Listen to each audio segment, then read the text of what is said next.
マドラ王国の姫サビトリは慈悲深くて優秀で明るく、名前の通り太陽神のようでした。彼女の優美さは国を越え、多くの有力な王子や裕福な商人が求婚しようと彼女が住む宮殿へ押しかけました。しかし彼女のまばゆいばかりの輝きを一目見ると、男たちは気後れしてしまいました。このような求婚者に落胆すると、姫は自分自身で夫を探すことを決意します。彼女は金色の馬車に乗り、うねる砂漠やキラキラ光る街、雪の降る山を進み、多くの男からの求婚を断り続け、旅を続けました。ついにサビトリはジャングルの奥地に進み、薪割りをしている若者に出会いました。彼の名はサティヤバン。彼女と同じように静かな森を愛していました。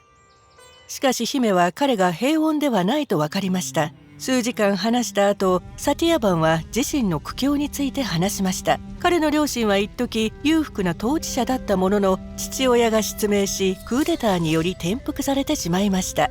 サティヤバンは貧しい生活を支えるため勤勉に働いているのでした。彼の決意と献身に姫は胸を打たれ、互いに見つめ合うと、彼女はついにふさわしい人を見つけたと気づきました。良い知らせを父に伝えるため、サビトリは急いで帰ると、ナラダと話しているのを目にします。彼は巡業している賢人で、最も聡明な神々の使者でした。最初彼女の父はサティヤバンについて知ると感動しましたが、ナラダは残酷な予言をします。彼女の婚約者はあと1年しか生きられないのです。サビトリは恐怖に陥りました。彼女はやっとパートナーを見つけたのに、彼を失う運命にあったのでしょうか。姫はこの言葉を受け入れませんでした。彼女はナラダと家族の前で他の誰とも結婚しないと誓いました。サティヤバンは彼女の唯一の恋人で、彼らの運命は永遠に絡むのです。彼女の力強い言葉に感動し、賢人は古代の神聖な食事療法を姫に教えました。祈りを繰り返し、絶食を行い、特別な香草と植物を準備すれば、サティヤバンの命を延ばせるかもしれないのです。簡素な結婚式の後、2人はジャングルへと戻り、賢人の指示に従い続けました。この質素な暮らしは彼女の豪華な生活とかけ離れていましたが、一緒にいるだけでお互いに幸せでした。1年が過ぎ、運命の日が来ました。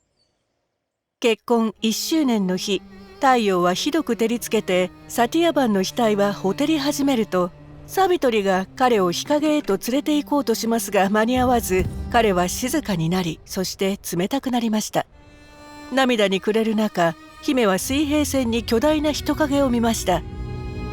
それは死神のヤマラジといい、サティヤバンの魂をあの世に連れて行くために現れたのでした。しかしサビトリはまだ諦めていませんでした。彼女は厳しい日差しの中、何時間も死神についていきました。ヤマラジはおとなしく彼から離れるよう姫に怒鳴りました。しかし足から血が出ようと、喉が渇ききろうと、サビトリは戻ろうとしませんでした。ついにヤマラジは立ち止まりました。彼女の粘り強さに免じて一つだけ願いを認めようとしました。しかし夫の命を乞うことは認められません。臆することなくサビトリは岐阜の領地を再建するよう願いました。願いは認められ、ヤマラジは進みました。しかしサビトリが歩む音が背後から聞こえてきました。ひどく死神は怒り、2つ目の願いを認めました。彼女はサティヤバンの王国が復活するよう願いました。再び願いは認められ、ヤマラジは自身の地下の王国へと降りました。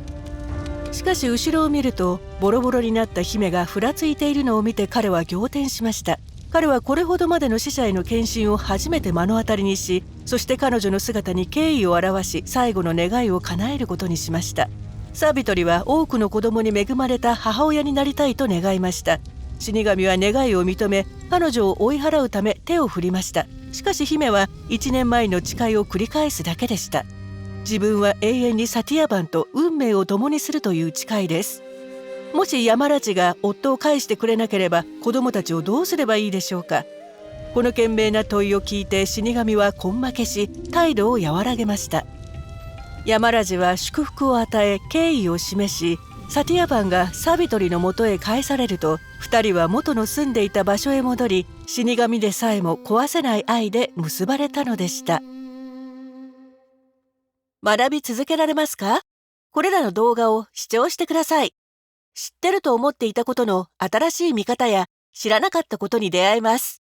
購読して好奇心を持ち続ける。